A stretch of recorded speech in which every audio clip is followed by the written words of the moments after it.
ജീവിതം നമ്മളെ മുറിപ്പെടുത്തുമ്പോൾ കാരണങ്ങൾ തിരഞ്ഞ് നമ്മൾ സമയം കളയാറുണ്ട്.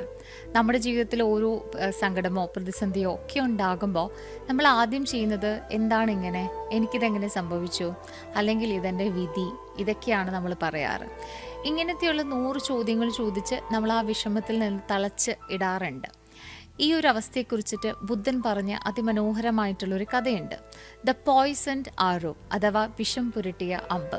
ഒരാൾക്ക് വിഷം പുരട്ടിയ ഒരു അമ്പ് തറച്ചു എന്ന് വിചാരിക്കുക. ആ അമ്പ് വലിച്ചൂരി ചികിത്സിക്കുന്നതിന് പകരം അയാൾ ഇങ്ങനെ ആലോചിക്കുകയാണെങ്കിലോ, അല്ലെങ്കിൽ ഇങ്ങനെ ചോദിക്കുകയാണെങ്കിലോ, ഈ അമ്പ് എയ്തത് ആരാണ്, അയാൾ ഏത് ജാതിക്കാരനാണ്, അമ്പ് ഉണ്ടാക്കിയത് ഏത് തരം മരം കൊണ്ടിട്ടാണ്, വില്ലിന്റെ നൂല് എന്തിൻ്റെതാണ്, ആ ചോദ്യങ്ങൾക്കെല്ലാം ഉത്തരം കിട്ടുമ്പോഴേക്കും വിഷം ശരീരത്തിൽ പടർന്ന് അയാൾ മരിച്ചു പോയിട്ടുണ്ടാകും. നമ്മുടെ ജീവിതത്തിലും പലപ്പോഴും ഇങ്ങനെയൊക്കെയാണ്. ഒരു ബ്രേക്കപ്പ് ഉണ്ടാകുമ്പോൾ, അല്ലെങ്കിൽ ഒരു ജോലി നഷ്ടപ്പെടുമ്പോൾ, അവരെന്തിനാണ് എന്നെ ചതിച്ചത്, അല്ലെങ്കിൽ ഞാൻ അങ്ങനെ പറഞ്ഞിരുന്നെങ്കിൽ ഇത് ഒഴിവാക്കാമായിരുന്നോ എന്നിങ്ങനെയുള്ള ഭൂതകാലത്തിലേക്ക് തിരിഞ്ഞു നോക്കി സമയം കളയാറുണ്ട്. ഈ ചോദ്യങ്ങൾ ചോദിക്കുന്നതിനിടയിൽ നമ്മുടെ ഉള്ളിൻ്റെ ഉള്ളിൽ ആ മുറിവ്, അല്ലെങ്കിൽ ആ ഒരു ഇമോഷണൽ വൂണ്ട് ഉണങ്ങാതെ കൂടുതൽ വഷളായിക്കൊണ്ടേയിരിക്കും. സൈക്കോളജിയിൽ ഇതിനെ റൂമിനേഷൻ എന്നും വേണമെങ്കിൽ പറയാറുണ്ട്. ഒരേ കാര്യത്തെക്കുറിച്ച് ആവർത്തിച്ച് ചിന്തിച്ച് സങ്കടപ്പെടുന്ന രീതി നമ്മുടെ ഹീലിങ്ങിനെ തടസ്സപ്പെടുത്തുന്നുണ്ട്.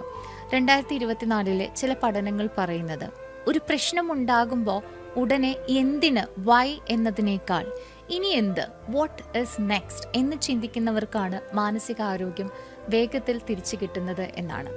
തെറപ്പിയിൽ ഞാൻ എപ്പോഴും പറയുന്നൊരു കാര്യമാണ്, കാരണങ്ങൾ തിരയുന്നത് നല്ലതാണ്, പക്ഷേ അത് നിങ്ങളുടെ ചികിത്സയെ തടസ്സപ്പെടുത്തുന്ന രീതിയിലാകരുത് എന്നാണ്. സത്യത്തിൽ ആ അമ്പ് എയ്തത് ആരാണ് എന്നറിഞ്ഞാലും നമ്മുടെ വേദനയ്ക്ക് യാതൊരു കുറവും ഉണ്ടാകാൻ പോകുന്നില്ല. വേദന കുറയണമെങ്കിൽ ആദ്യം ആ അമ്പ് പുറത്തെടുക്കണം. ജീവിതം നിങ്ങളെ മുറിപ്പെടുത്തുമ്പോൾ കാരണങ്ങൾ തിരിഞ്ഞ് സമയം കളയരുത്. പകരം ആ മുറിവ് എങ്ങനെ എത്രയും പെട്ടെന്ന് ഉണക്കാം എന്ന് ചിന്തിച്ചു തുടങ്ങുക.